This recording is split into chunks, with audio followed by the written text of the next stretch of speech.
Good evening, ladies and gentlemen. You're welcome here this evening to Bridges of Light show. My name is Bridie Hughes, and this evening we're going to do a little mix on looking at scrying and doing some meditation as well. Apologies for the light system here, because with the darker evenings I'm kind of thrown into not having enough natural light, and then trying to get a balance of light that works well on the screen. So I have two light bulbs here sitting in front of me. Hi Amy, you're very welcome. And Natalie, lovely to see you here this evening. Debbie, you're all on time, all here ready and waiting. This evening I have different ways of looking at things on scrying, because scrying is a very old form of divination. It's something that was used years and years and years ago, and like that, hi Joanne, like that it has been hijacked to some extent, because it was a very natural way of working in divination. Now we have, you're buying crystal balls and you're buying different obsidian glass as well, and all of these things. Hi Gaetano, how are you? Lovely to see you here. We have all of these different things coming in now that to some extent takes away from the art itself. Scrying is thousands and thousands of years old. It was back, Nostradamus did it. It was something that was a very natural ability for anyone that had psychic abilities. When we look at what it is so simple. It's something that anyone can do. It doesn't take anything but to be present in an environment where you're able to do it. Hi Angela. How are you? You're very welcome. Like that, what it is, it's working with your third eye, with your clairvoyance. It's something, and Sonia, how are you? You're very welcome. It's something that if you feel that around here, around this area here, that you have the ability to actually see, we'll say, motion pictures, images, this is what we actually work with. It is the ability to actually be able then to interpret the signals and the signs that you get. That's part of it. Hi Joanne. That's part of it. When we start off, first of all, to look into a crystal ball, it can be very, very tiring, because you're focusing on the crystal ball. That in itself can be very difficult, because it's, you're straining yourself, you're pushing your energy. You can walk beside a lake or a river and you can scry on the water. It's something you don't need any of the trappings that goes with it today. So this is where we look at a little bit more. We look at the signs that comes with scrying in a few minutes, but just to look at what type of equipment now that has come into play for scrying, and then I'll surprise you with some of the things you actually have all around you all the time. We have the black obsidian mirror. A black obsidian mirror, I got one time, and I was actually very disappointed with it, and I didn't keep it. It had the we'll say the glass finish on it, but for some reason it just didn't seem to work. It didn't seem to want to do anything. So it wasn't for me, so I didn't keep it, because you find these things are very much tuned in to you. If it's meant to work for you, it will work for you, and there is nothing that you can do if it's not. That's just it. Hi Kira. When we look and see this is my crystal ball. Now, the crystal ball as such is basically glass. You may get a crystal one. You will pay very, very heavily for it. But that one now would be about 90 sterling. Actually, not euro, it was bought in England. The other attachment to a crystal ball is you get someone to buy it for you. They say that is what how you actually trigger the energy to work with it. Now, who's going to buy you a river or a lake? Yeah. When we see these things in strip them down from all the trappings, you see what's real for you.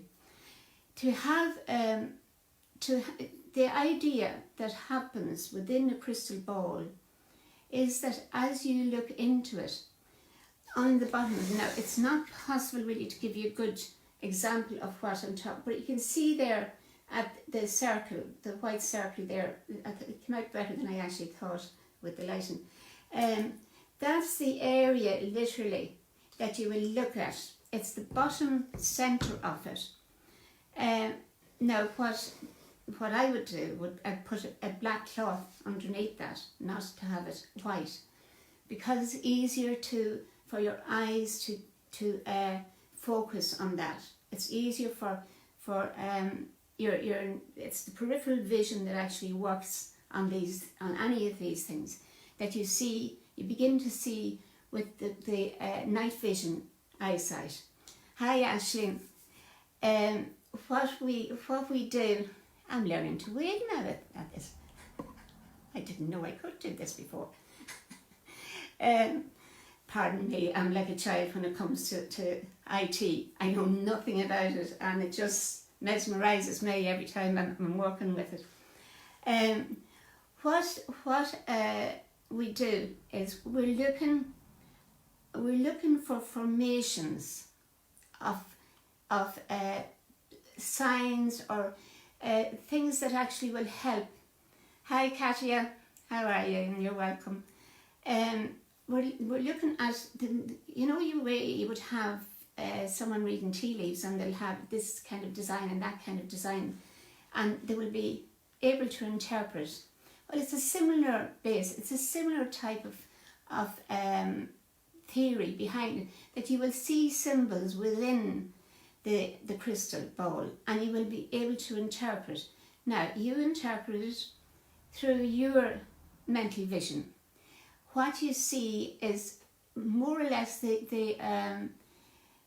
it's mental mediumship or mental psychic work, and you're actually interpreting it through your experiences. So when you see, we'll say, a car coming into your vision or into your knowing that is happening in there, it's because it's projecting. You're able to actually see this car, and you're able to interpret it that there's a journey then. So there's something about a journey. So if you came to me and I sat with my crystal ball, of course I'd have to have the trappings of the scarf around me. It wouldn't be the same if I didn't. But I'd be there and I'd be looking at where you would see the traditional gypsy doing it, that they would cover themselves. And the idea of that is that it is dark and they're able to see the images much, much clearer. So what you have is the images will appear, then you interpret those symbols that actually appear within the glass. Some people like a smoky type of glass rather than a clear, but to be honest, it doesn't make any difference, because I'll tell you in a minute what can work equally as well is a spoon. What you're looking for is any object with a reflective surface. That's the main thing that you have. Either side of the spoon will do. It doesn't have to be the concave or the whatever cave. It just has to be something that reflects the images to you. So you can sit there and you can be quite relaxed. You need to be actually relaxed, but you can sit there and sit and watch watch that area of the spoon and allow images to come. Allow the images to actually materialize. And they may be just flashes, there may not be we'll say a cinema viewing. You could just get maybe one image and that would be all that you would get. But nevertheless, that's the way you start off. I feel as time goes on, the images start to become more tangible because you're able to actually link them together. You're not as fragmented as you would be in the beginning. But everyone has to start at the beginning at some time or other. So you actually can do it step by step. Now, again, as I said, looking at trappings that goes with the art of scrying. You can get a bowl of water or a glass of water for that matter and have the same effect. You know, I have a glass of water here, and if I have that glass of water that's sitting there and there's a black or dark material underneath it, that will do similar thing to what our crystal ball will do. The reason that water is used quite often, if it's not the crystal, is because it magnifies, it gives something for it to be in. The image you actually see starts to work on the water, because we're made up of, I think it's something like 75-80% of water. So we're very identifiable with water, and we're able to interpret things much easier through that fluidity that's in us.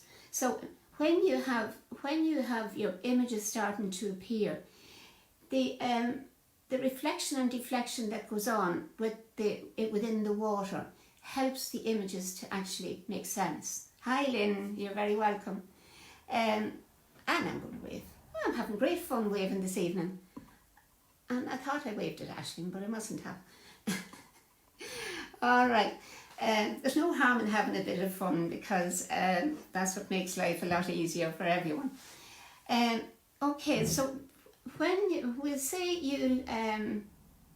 you're going along and you want to start off scrying, there are a number of things that you will see advertised for scrying. One is the black obsidian mirror. The other is the crystal ball. The other is a black mirror. Now, a black mirror, people has the thing of black being, you know, hocus pocus and hi Helen, all that goes with it. There is nothing sinister about black. I've often said it before, and anyone that has ever come to my class will always be told black is about new beginnings.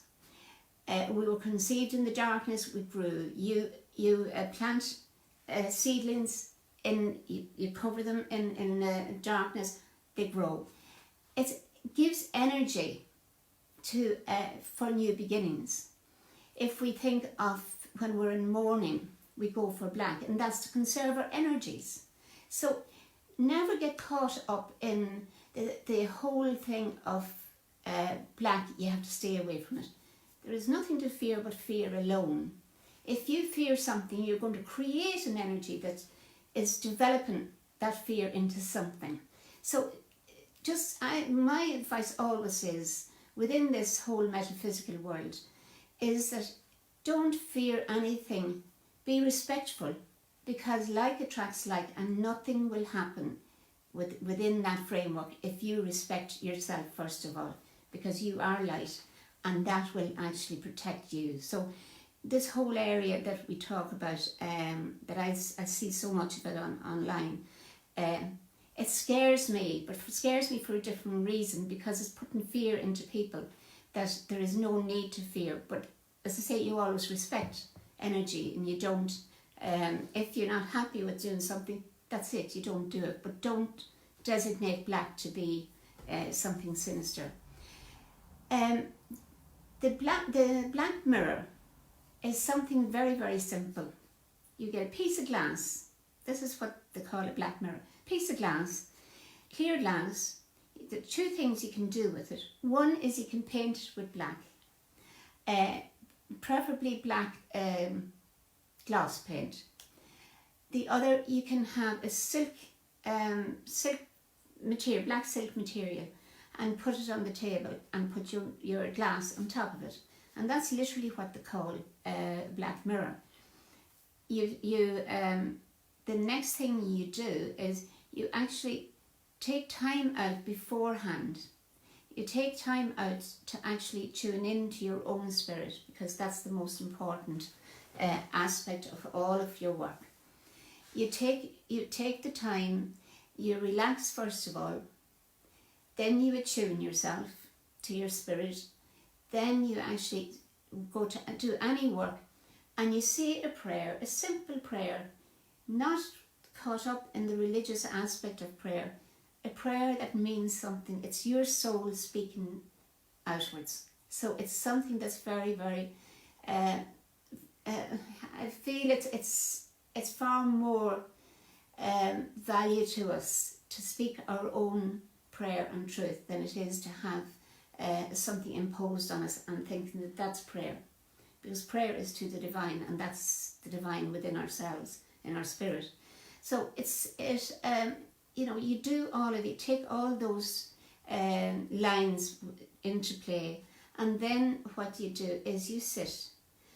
And my advice would be, it's like any of the tools that you use in the beginning, you don't spend too long doing it, because you get drained. Because remember, you're pushing your mind to blend with your psychic abilities, two very opposite energies. So when you start extending yourself to that level, you're actually creating quite a strong kind of to and fro in energy. So to spend 5 minutes either doing it with the crystal bowl, or doing it with water, or doing it with a mirror, that's enough. Because it takes time to actually attune yourself into that energy that you need to work with. So it's not going to be a fast track. There's none of this work is fast track. Absolutely none of it.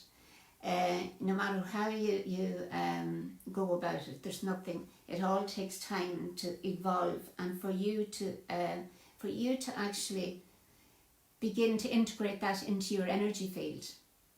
So being yourself, being as that person who wants to develop their psychic abilities, be patient, be diligent with it as well.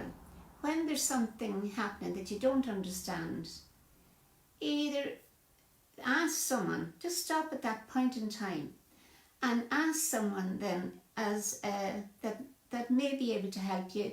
But if they can't help you, they probably know someone else that can help you. So it's a simple process of working with energy that is there. It's your psychic ability. And you'll hate me when I say this, but you don't need any of these tools to develop your psychic ability. And I know it's not what you want to hear. Scrying is a great, it's a pastime that is treated as more than anything else. But you don't actually, you see, it's only yourself that actually projects that you want to have something that you can work with. It's no different to the cards. It's projecting onto the cards, because it's your imagery that's appearing up here that's doing all the work. So maybe along the line I'll be had for saying that, but I'm being honest about it, because there's no point in you being led up the garden path that you have to have all of these things. If we go back in time, we see where the mirror was used in Snow White and the Seven Dwarfs, and where the wicked stepmother asked the mirror, who's the fairest of us all. So you know, all of that was actually done many years ago, and it was introduced into our children's fairy tales. So it's not so, yes, Helen, they are just tools, all just tools. So it's not just me that's kind of saying that it's new. It was always around us.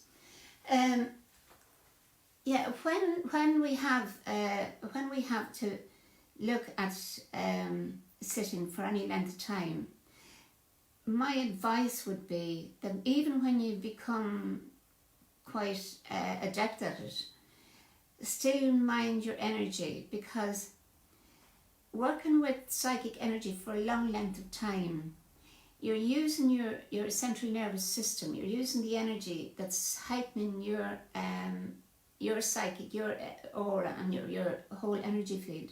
So when you start working psychically, it actually takes a lot more out of you than working mediumistically, because what you're doing mediumistically is you're blending with your spirit energy, and that's all happening on its own accord. Whereas when you're psychic, when you're working the psychic, you're all the time focusing on what you're doing. So you have to kind of keep that energy level up.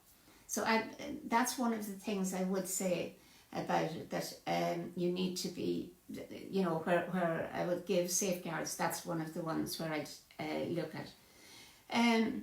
If there's questions that because sometimes, as I say, I wander off, and if there's questions, just put them into the box. And hi, Fran.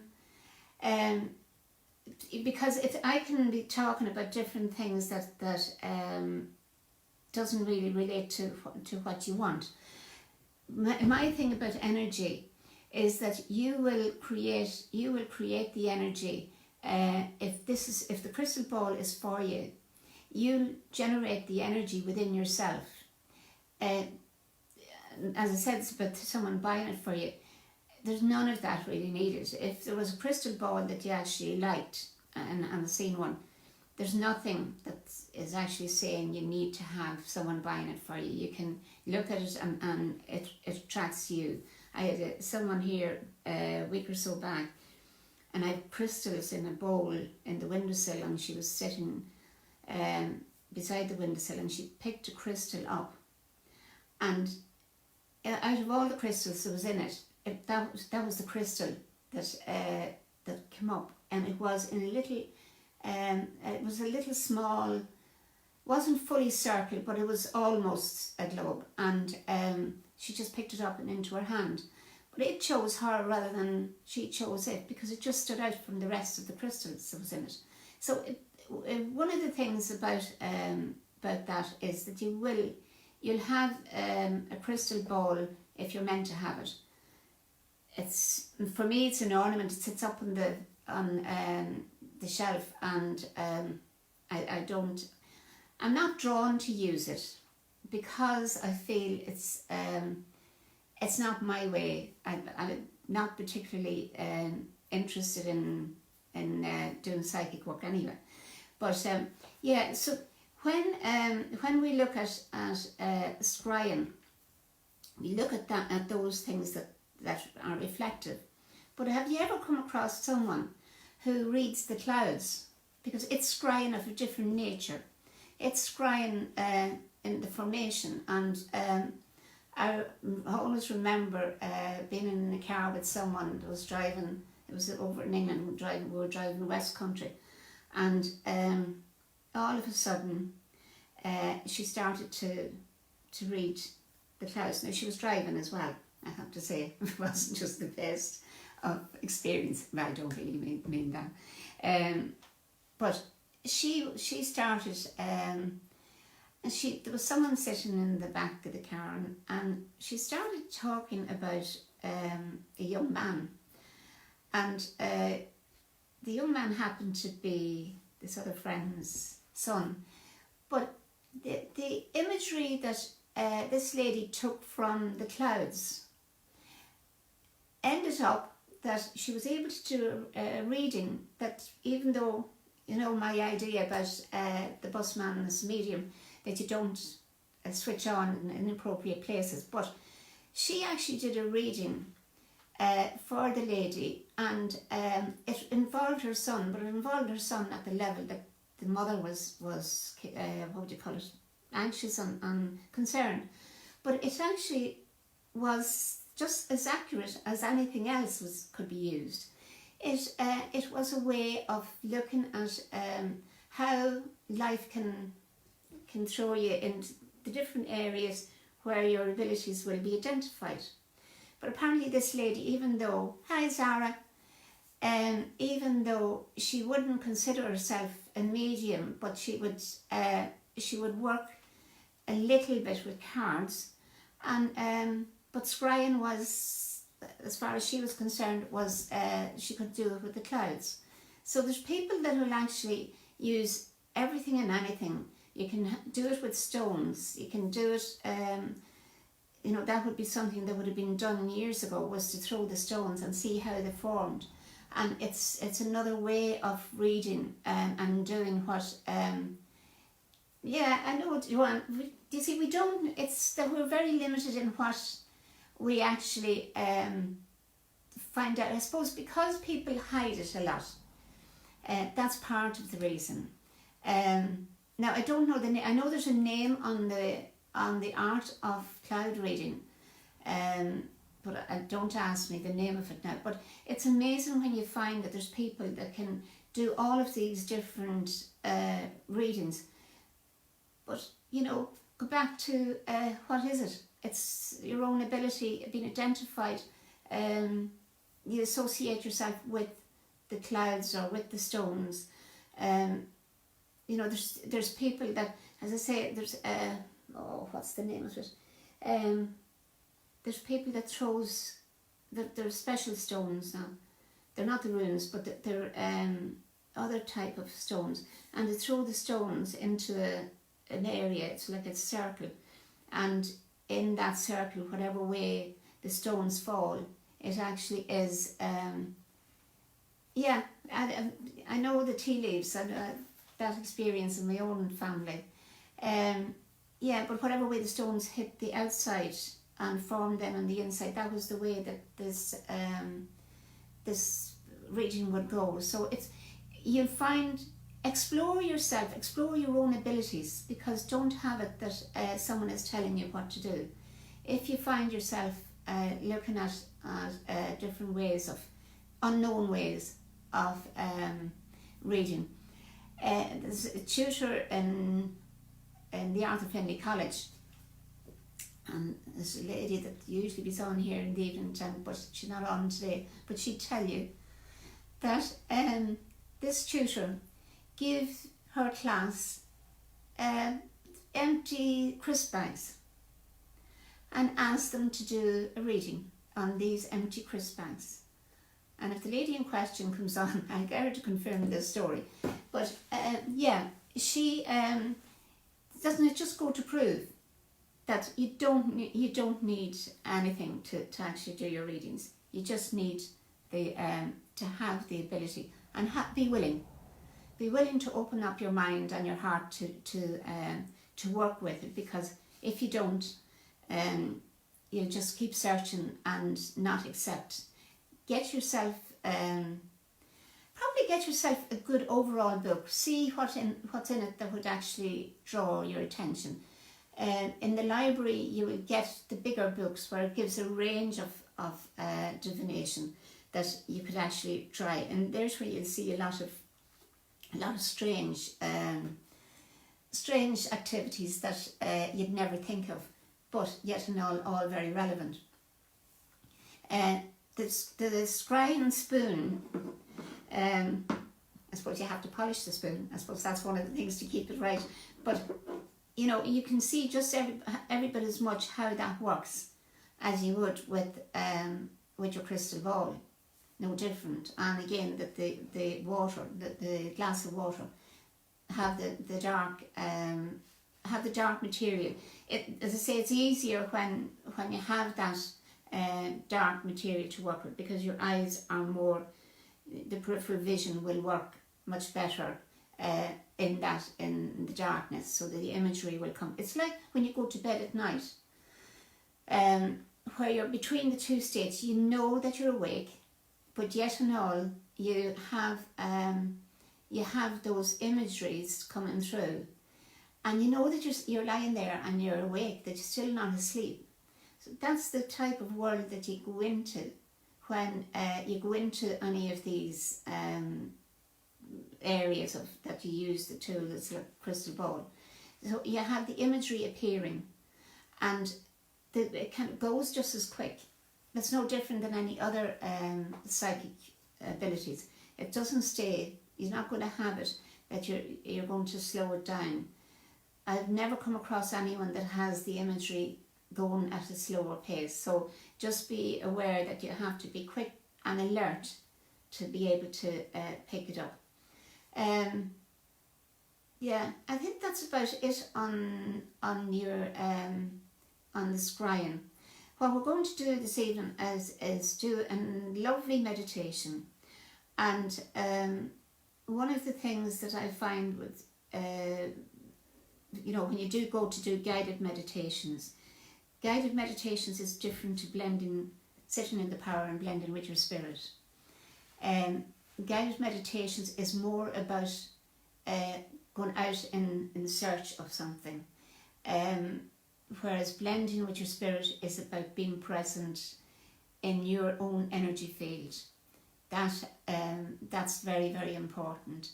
Helen and reading the wax is another way, and another way is the flame, looking into the flame as well.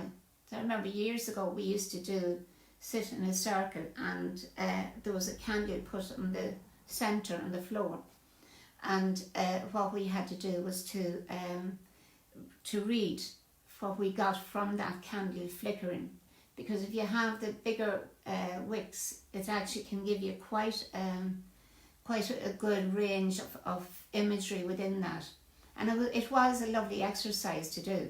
So yeah, it as I say, go along and experiment with it. Yeah, I would too. I would love the flame too, Joanne, and find it. Yeah, there's a name on the fire, on the reading the fire, isn't there? Years ago, people, I dare to say the old people, the elderly, because I was told I was elderly a few times one day, and I thought, who is she talking to? But yeah, it is an ability to be able to read the flames and the open fire. There's nothing like it to give you that flame. But unfortunately, I think that's going to be coming to an end. Thank you, Helen. I think it's Helen that sent that. Yeah, and it was my what would you call it, reaction exactly. Who was she talking to about the elderly?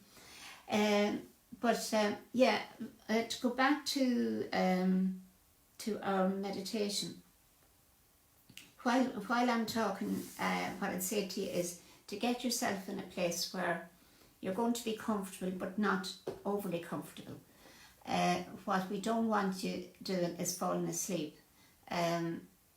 Meditation is about awareness, and it's about keeping the focus. So what I'd say to you is to get yourself into that type of space over the next few minutes, and we'll start the meditation then. But yeah, there's so many different ways like that. Now, you've brought up the flame, you've brought up the tea leaves, and it's the fire and the candle.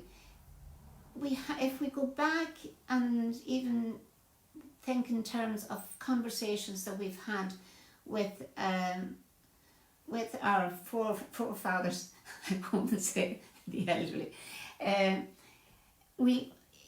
there's so much information has gone amiss because in the modern day society, it's not the thing. For a long time, it wasn't the thing to do. I do believe it's coming back. I believe we're becoming more natural in our work today, and that's something that's well worth acknowledging and well worth actually having having a go at it. So yeah, get as I say, I know I had books that was the bigger books, and it was about all different types of divination, and you will find things you'd never think of in that. It doesn't, you know, you can have the I Ching, and you can have, I got I Ching, but I did it once, and it's a slow process, but I'd actually love to spend a little time with it, because it's another divination process that's quite interesting. You just need patience. It's a bit like the angel board that's called, not the Ouija board. That's another thing makes me smile. It's the same thing, but it's different. It's okay when it's the angel board. Yeah, but it's to actually have you know, something to actually work with that makes you feel that you're taking it outside of yourself. If it's the fear maybe of just acknowledging that you have the ability within, I don't know what it is. Okay, are we ready to roll with meditation? When I do the guided meditation, if there's anyone uncomfortable about something, just let me know, because I will be keeping an eye on the screen to make sure that everyone is okay. Now, I don't know where the sound is of this.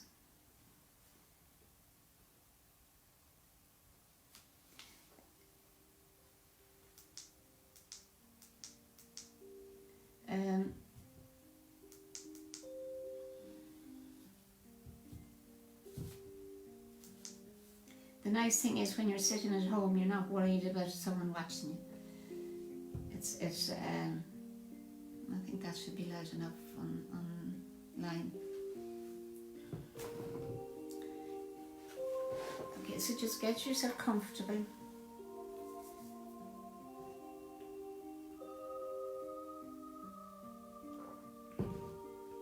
Sit upright in the chair that is comfortable to sit on, but not too. Hi Tony, lovely to see you, all the way from California.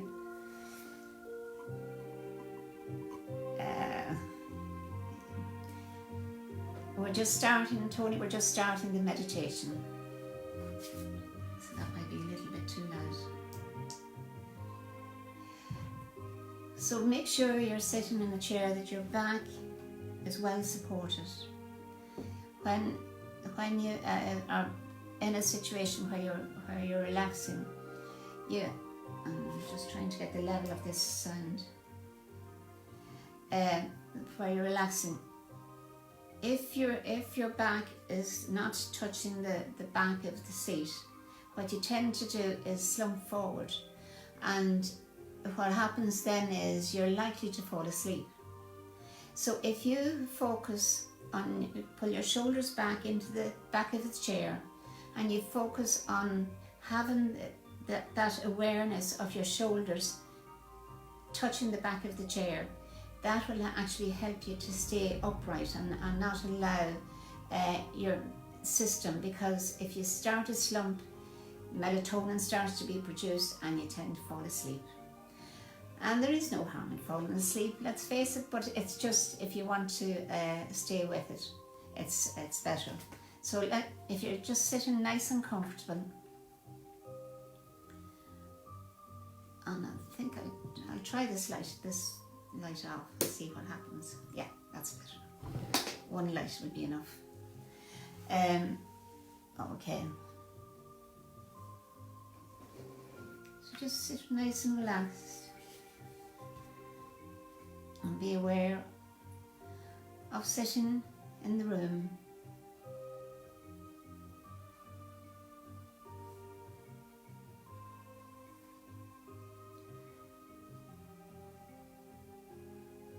Have both feet flat on the ground.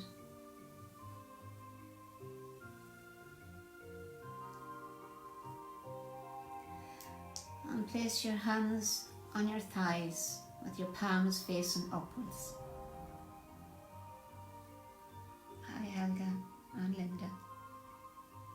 just started the meditation.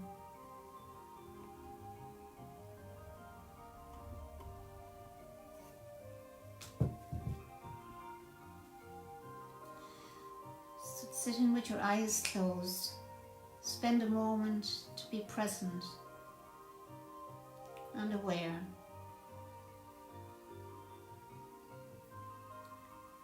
Listen to the sounds that surround you.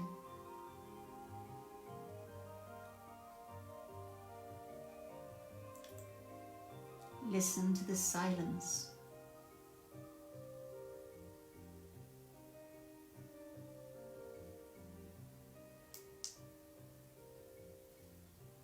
And within that silence, hear your heartbeat. And hear your breath.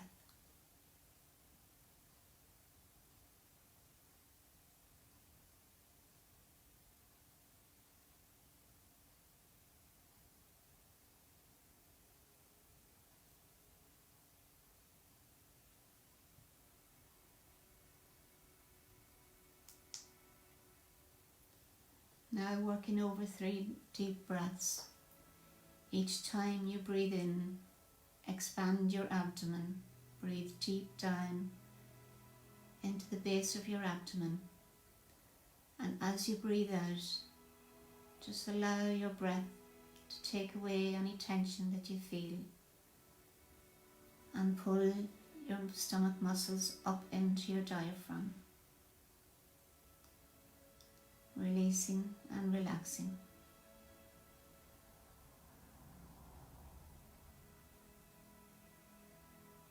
And be aware of any communication that's taking place from your muscles through to your brain,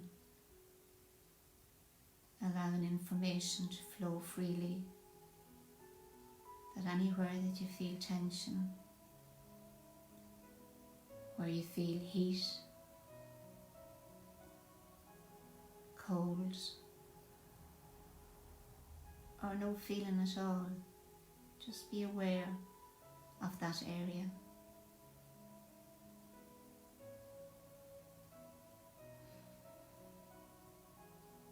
Stay with it for a few moments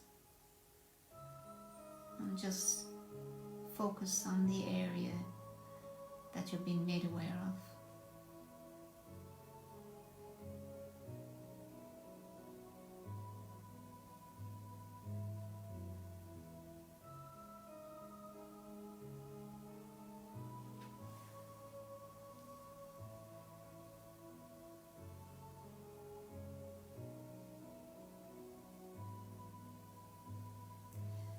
We're now going to begin a journey using your imagination.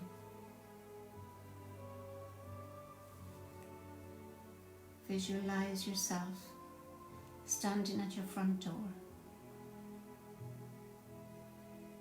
And in front of you, there is a long straight road that stretches into the horizon.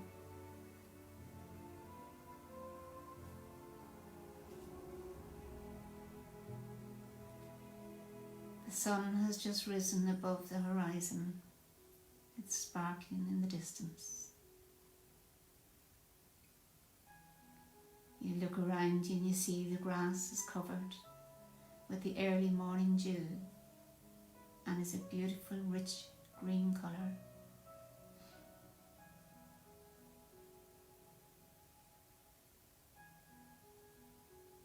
As you walk along the road, there's a mass of wildflowers.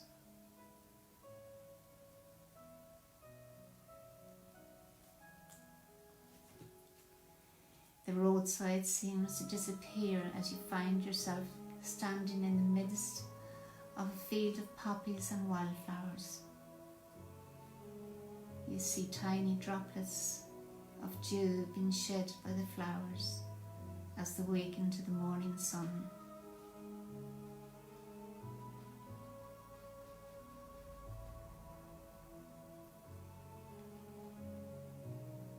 You feel a gentle breeze brushing your face as you walk through the sea of wildflowers.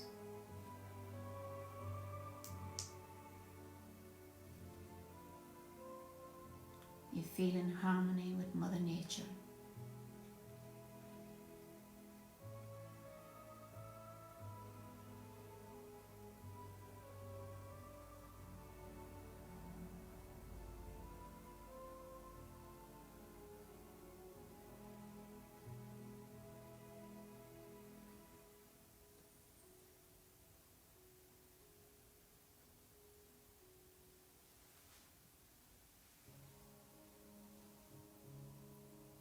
Birds are flying around, performing a beautiful, elegant dance in the sky as they're looking to see where the best place to come to rest.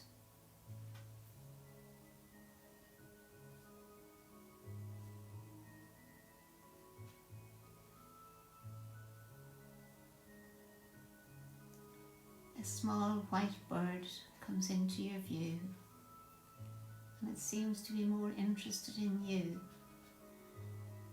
than it is to find a place to feed. You stretch your arm out, inviting it to rest on your hand.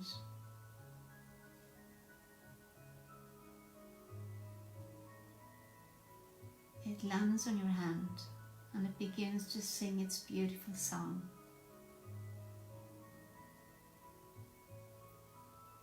You get lost in your thoughts.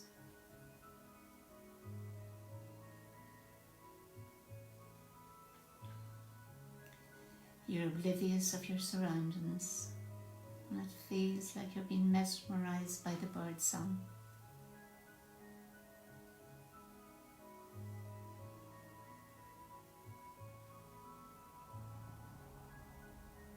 The bird flies off for a few moments.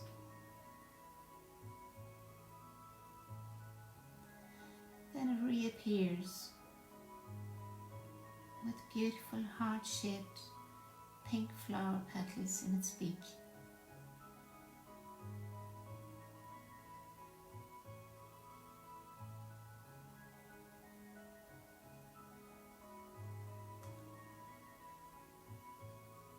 It beckons you to select a petal or more from its beak.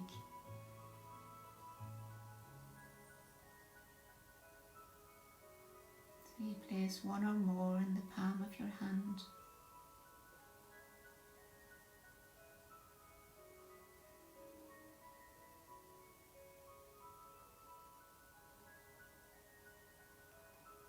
Thank the little white bird as it flies off.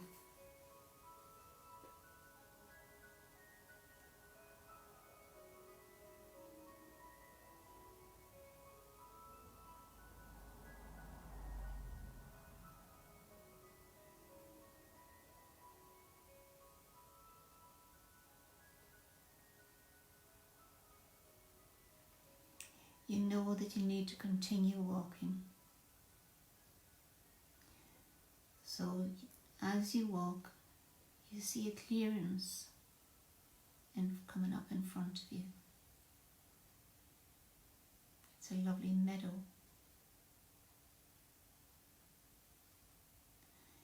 In the midst of the meadow, you see a rocking chair. The rocking chair is painted in all different colours, especially the colours of your chakras.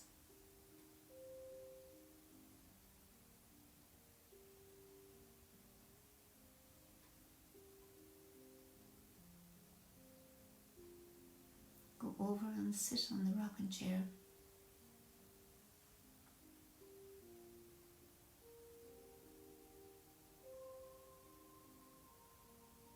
Sit there and gently rock in the breeze, going to and fro.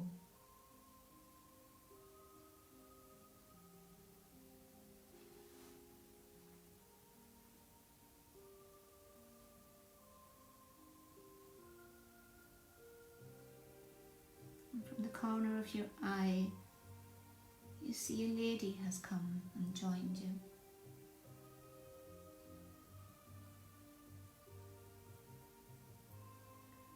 She is sitting on the ground,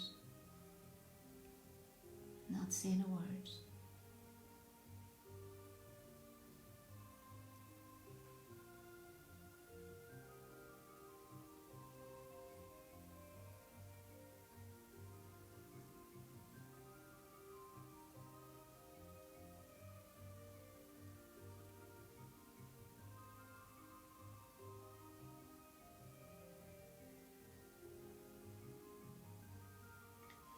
You ask her her name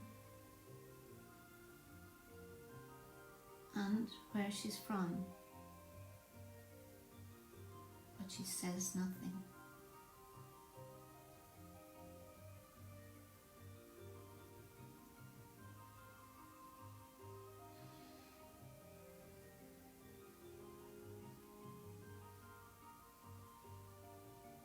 She stands up and comes over to you and places her right hand on your right shoulder.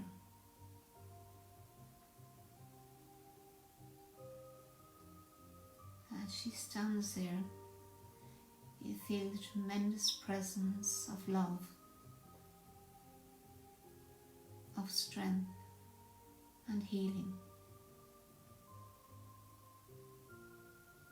So stay focused on that feeling for a few minutes. Just allow your heart and your soul to open up to receive that love and strength and healing.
She now removes her hands from your shoulder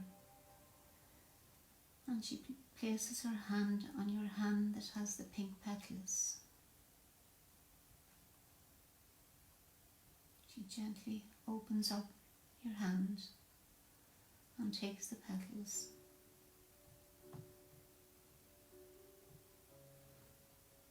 And in the other hand she has a beautiful full-bodied flower.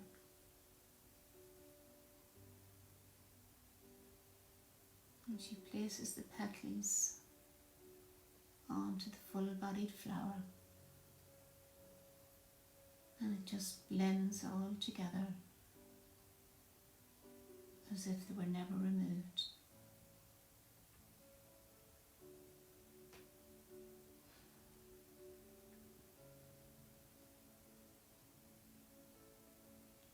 As this happens, your little white bird returns and sits on the shoulder of the lady.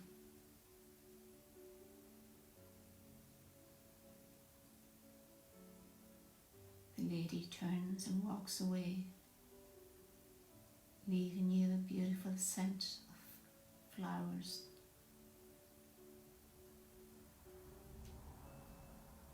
Thank the lady and your little white bird.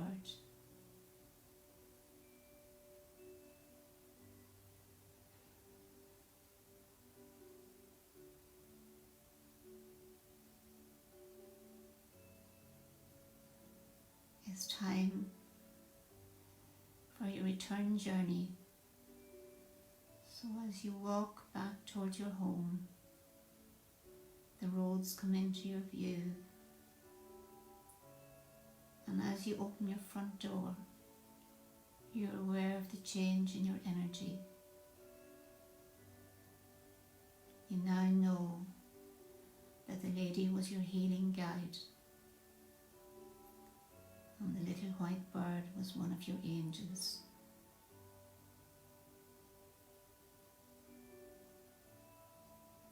Each petal that you chose represented an area where you needed healing.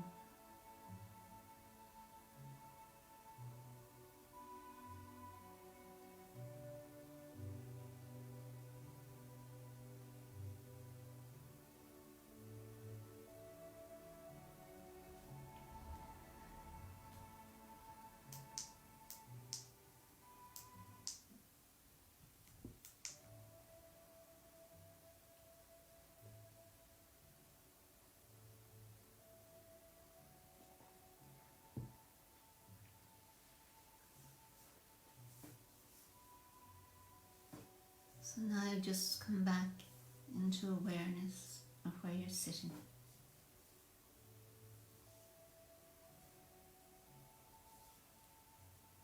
Aware of the room you're sitting in.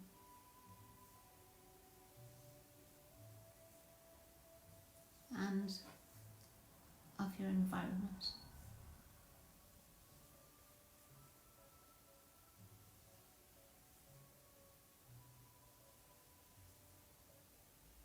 So just move your fingers and toes and just allow yourself the energy to build back to a place where you feel at ease.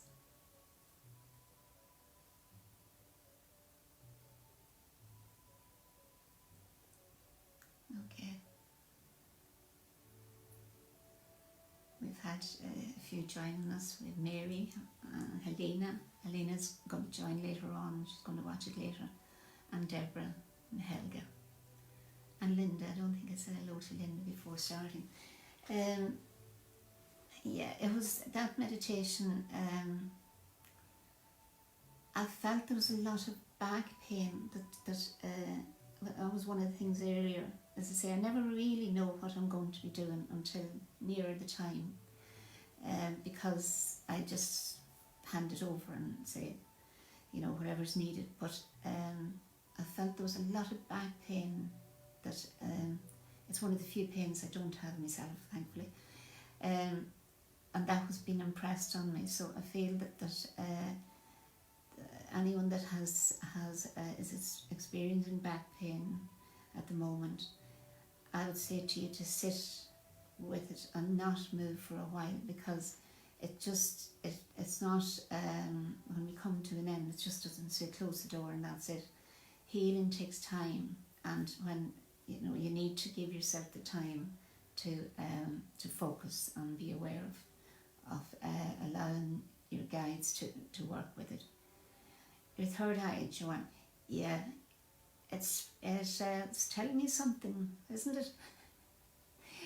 Work with, I know you've done a lot of work, Joanne, but there's a lot more to work with. So your third eye is as you know from the past, it will be about your becoming warmth and relaxation. Hello, Roberto. Okay, I'll answer Joanne's first. Your third eye, you may not be expanding enough with it. Just sit in meditation and sit with the purpose of opening your third eye and become more aware of the symbols that's actually been given to you. You're very welcome, Roberta. A sensation of warmth and relaxation. My nose cold disappeared. My back feels lighter. Bless you. You're very welcome for the experience.